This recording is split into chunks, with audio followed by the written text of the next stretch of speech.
Welcome to Learn Commerce PU online classes.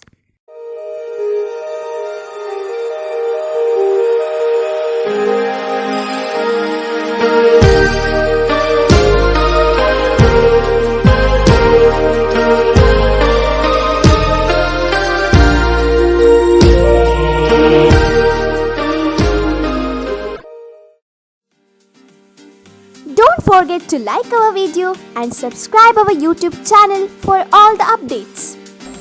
नमस्कार, प्रथम PUC Hindi online कक्षा में आप सबका स्वागत है। आज मैं व्याख्या करने जा रही हूँ आधुनिक कविता जिसका शीर्षक है तुम गा दो मेरा गान अमर हो जाए।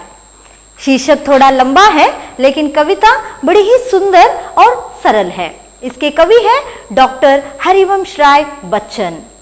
कविता की भाव समझाने से पहले मैं कवि के बारे में संक्षिप्त जानकारी देना चाहूंगी। हिंदी साहित्य के सर्वश्रेष्ठ गीतकार डॉक्टर हरिवंश राय बच्चन जी का जन्म 1907 ईस्वी में प्रयाग में हुआ। उन्होंने प्रयाग विश्वविद्यालय में अंग्रेजी में एमए और कैम्ब्रिज विश्वविद्यालय में पीएचडी की उपाधि प्राप्त की। कुछ वर्ष वे भारत सरकार के विदेशी मंत्रालय में हिंदी भाषा विशेषज्ञ के रूप में कार्य किया। वे राज्यसभा सदस्य भी रहे। उनकी मृत्यु 2003 ईस्वी में हुई। उनकी प्रमुख रचनाएं हैं मधुबाला, मधुशाला, मधुकलश, निशा नियंत्रण, प्रणय पत्रिका, हालाहल, बंगाल का अकाल आदि।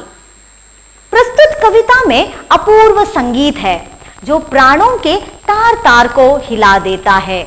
मधुर स्वप्न, मादक भावनाएं और मोहक शब्दों का प्रयोग कवि की विशेषता है।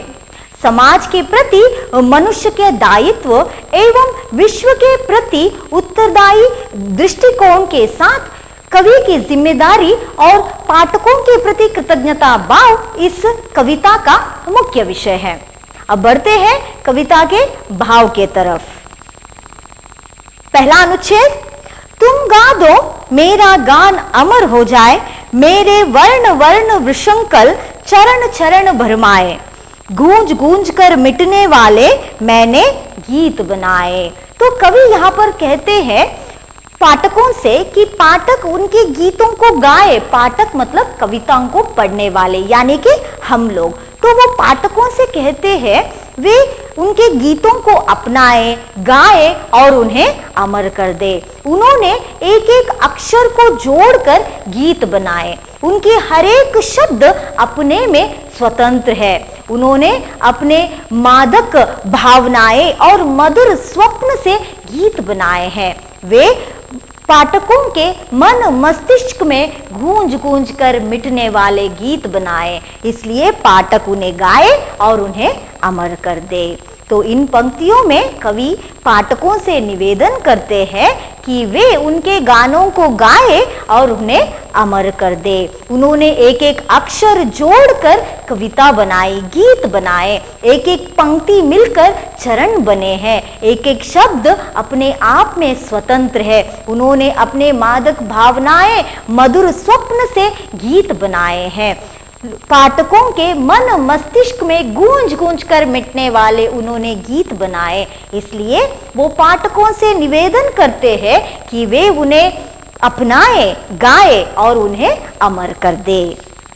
अगला अनुच्छेद, कूक हो गई हुक गगन की कोकिला के कंठों पर, तुम गा दो मेरा गान अमर हो जाए। तो इन पंक्तियों में कवि की प्रेमानुभूति यानी प्रेम का अनुभव व्यक्त होता है।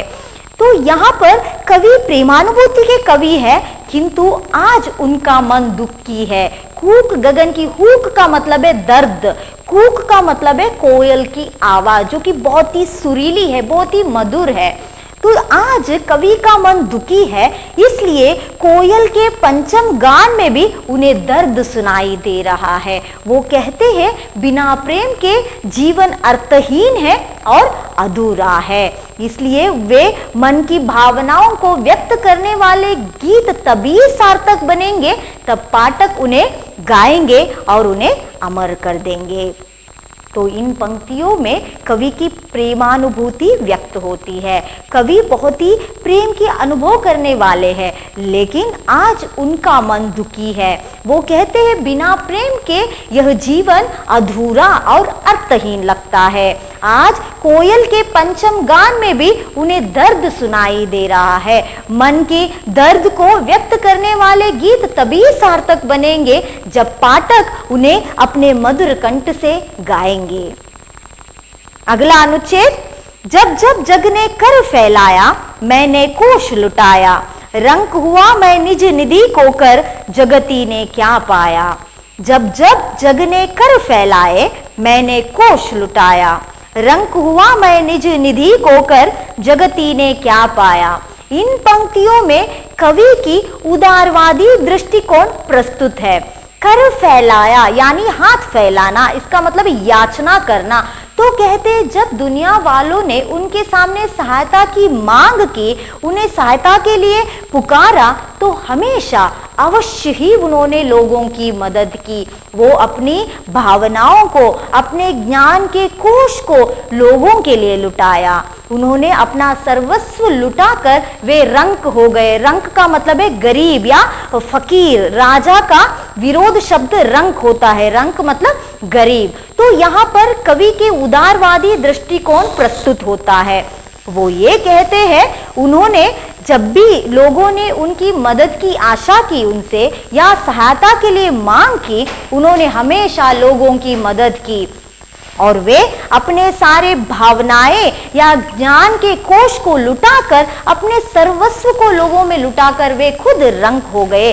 किंतु उसके मन में अभी थोड़ी सी शंका बाकी है। वो ये है कि क्या लोगों को इससे कुछ फायदा हुआ है या उनकी पूरी आवश्यकताएं पूर्ण रूप से पूर्ति हुई है, ये उनके मन में एक शंका है। तो इन पंक्तियों में कवि की उदारवादी दृष्टिकोण प्रस्तुत होता है। वो कहते हैं जब भी लोगों ने उनसे सहायता की मांग की, उन्होंने अवश्य ही लोगों की मदद की। जब भी लोगों के उनके सामने कर फैलाया, उन्होंने अपने ज्ञान एवं भावनाओं के कोश को लोगों के लिए लुटाया। वे अपना सर्वस्व लुटाकर वे रंक हो गए।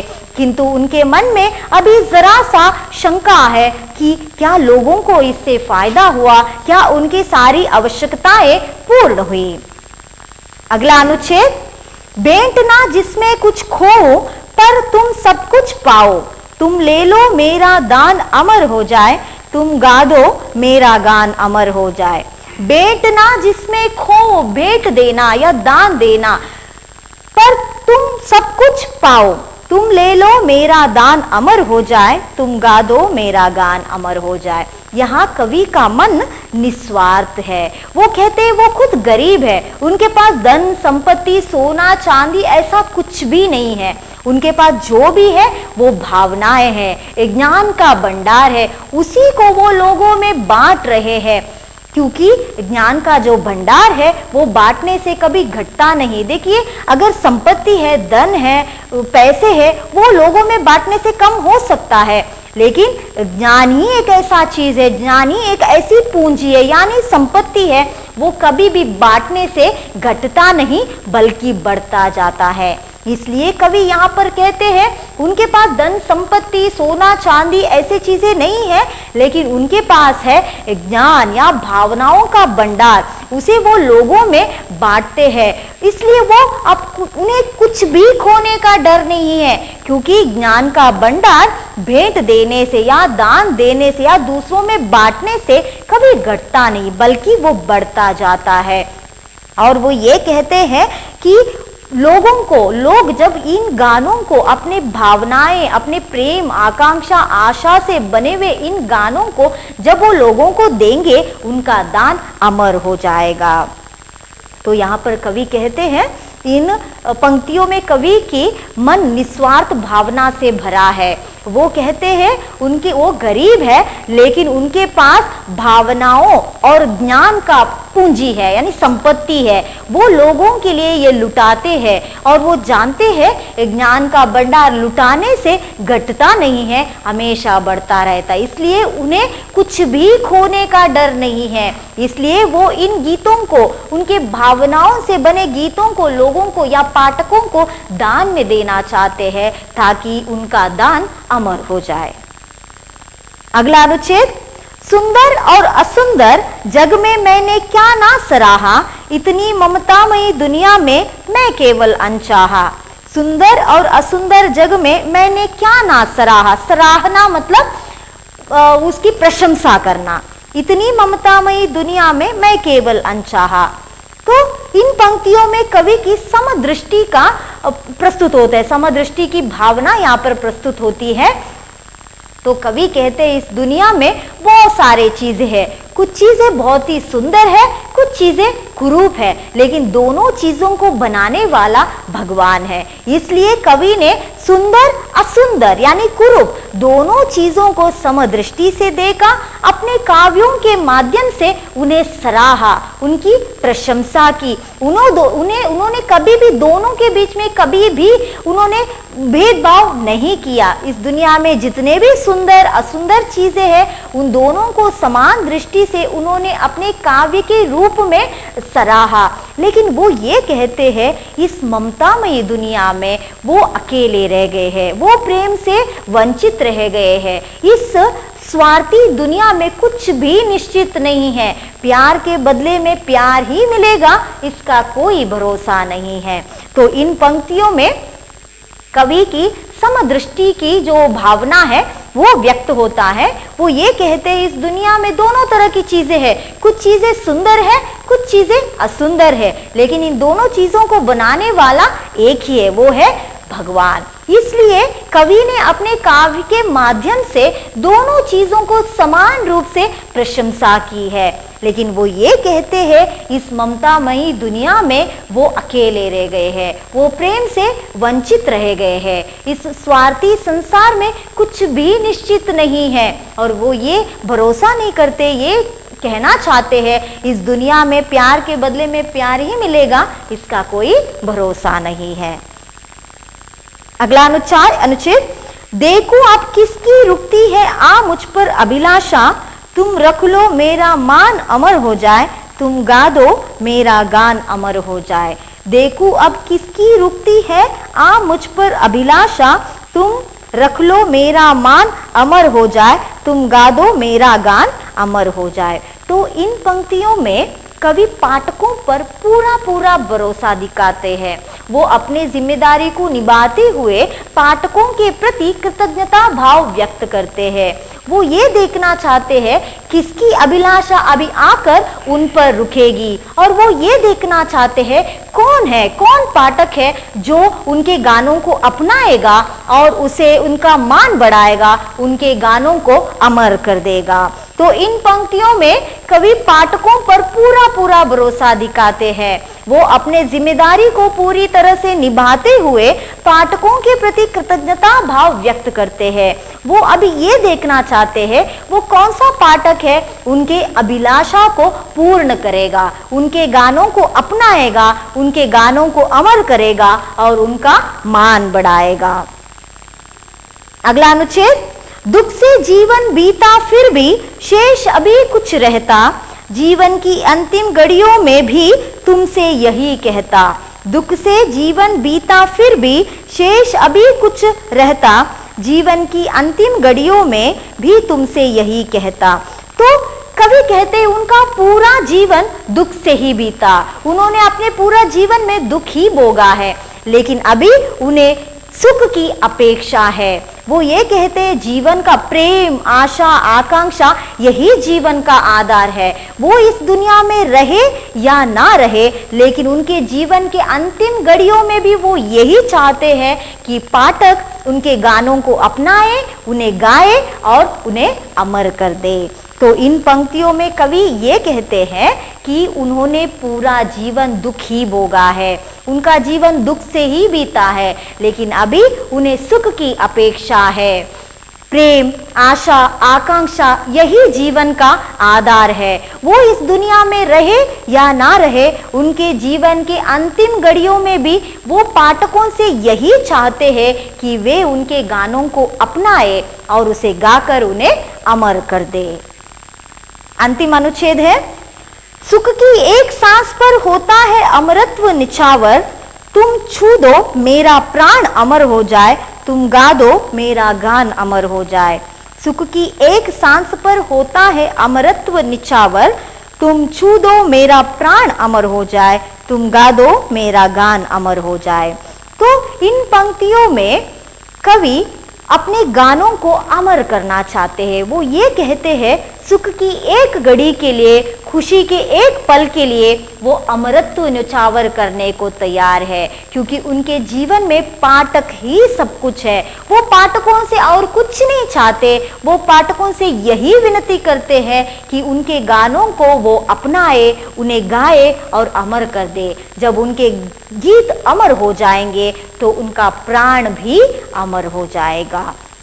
तो इन पंक्तियों का भाव कुछ इस प्रकार है, कवि अपने गानों को अमर करना चाहते हैं। वो ये कहते हैं, सुख की एक घड़ी के लिए, खुशी के एक पल के लिए वो अमरत्व को भी न्यौछावर करने के लिए तैयार है, क्योंकि पाठक ही उनके लिए सब कुछ है। वो पाठकों से और कुछ भी नहीं चाहते, वो इतना ही विनती करते हैं कि पाठक उनके गानों को अपनाए, उन्हें अपने मधुर कंठ से गाए, उन्हें अमर कर दे। जब उनके गाने अमर हो जाएंगे, उनका प्राण भी अमर हो जाएगा। तो इस पूरी जो कविता है, इसका सार कुछ इस प्रकार है, कवि अपने गानों को अमर करना चाहते हैं। वो अपने पाठकों से निवेदन करते हैं कि वो अपने गानों को, उनके गानों को अपनाए, अपने मधुर कंठ से गाए और उन्हें अमर कर दे। उन्होंने एक एक अक्षर जोड़कर उन्होंने गीत बनाए, उन्होंने अपने मधुर स्वप्न, मादक भावनाओं से के साथ उन्होंने पाठकों के मन मस्तिष्क में गूंज गूंज कर मिटने वाले गीत बनाए हैं। कवि प्रेमानुभूति के हैं, किंतु आज उनका मन दुखी है, क्योंकि प्रेम के बिना जीवन अर्थहीन और अधूरा लगता है। आज कोयल के पंचम गान में भी उन्हें दर्द दिखाई देता है। मन की भावनाओं को या मन के दुख को व्यक्त करने वाले गाने तभी सार्थक होंगे जब पाठक उन्हें अपनाएंगे। अब कवि की निस्वार्थ भाव का ये प्रतीक दिखाई देता है, क्योंकि समाज ने जब भी उनके सामने हाथ फैलाया, जब भी उनसे सहायता की मांग की, कवि ने उनकी सहायता अवश्य की। उन्होंने अपना जो भावनाएं हैं, अपने ज्ञान का भंडार जो खोश है, उसे लुटाया है। वो सर्वस्व लोगों के लिए लुटा कर वे खुद रंक हो गए, किंतु उनके मन में जरा सी शंका है कि लोगों के इससे फायदा हुआ या नहीं। आगे वो कहते हैं, उनके पास दूसरी कोई पूंजी या संपत्ति नहीं है, उनके पास जो भी है वो है उनका ज्ञान का भंडार, उनके भावनाएं। वो उसे लोगों को बेच देना चाहते हैं, क्योंकि उन्हें कुछ भी खोने का डर नहीं है, क्योंकि ज्ञान का भंडार लोगों में बांटने से बढ़ता है, घटता नहीं। और अपने मस्तिष्क संपदा से बने गीतों को वो चाहते हैं कि लोग या पाठक उन्हें अपनाए और गाए। वो ये भी कहते हैं, इस दुनिया में सुंदर असुंदर दोनों चीजों को उन्हें समान दृष्टि से देखा और अपने कविता के माध्यम से उन्हें समान रूप से सराहा, किंतु इस ममतामयी दुनिया में वे अकेले पड़ गए हैं, वे प्रेम से वंचित रह गए हैं। इस स्वार्थी संसार में कुछ भी निश्चित नहीं है, प्यार के बदले में प्यार ही मिलेगा, इसका कोई भरोसा नहीं है। तो कवि अपने जिम्मेदारी को निभाते हुए पाठकों के प्रति कृतज्ञता भाव व्यक्त करते और वो ये देखना चाहते कि कौन पाठक है उनके अभिलाषा पर खरा उतरेगा, उनके गीतों को अपनाएगा और उसका मान बढ़ाएगा। कवि अपने गीतों को अमर बनाना चाहते हैं। वो अपने जीवन के अंतिम क्षणों में भी यही चाहते हैं कि पाठक उन्हें अपनाए और वो अपने सुख के एक पल के लिए, खुशी की एक घड़ी के लिए अपना अमरत्व न्यौछावर करने के लिए तैयार है। तो वो ये चाहते हैं जो पाठक है उनके गीतों को गाए और उसे अमर कर दे। तो इस कविता के द्वारा डॉक्टर हरिवंश राय बच्चन जी ये कहना चाहते हैं, जब कोई कवि कविताएं बनाता है तो उसके मरने के बाद भी यदि वो कविताएं इस समाज में या लोगों के जहन में या लोगों के जुबान में चलता रहता है तो उन कविताओं के साथ, उन गीतों के साथ वो कवि भी अमर हो जाता है। यदि कवि को अमर होना है, कवि के प्राण को अमर करना है तो उनके गीतों को अमर करना होगा, तभी कविताओं के साथ कवि का प्राण भी अमर हो जाएगा। उम्मीद है इस कविता का पूरा भाव आपको समझ में आ गया है। इस वीडियो को अंत तक देखने के लिए धन्यवाद। Don't forget to like our video and subscribe our YouTube channel for all the updates.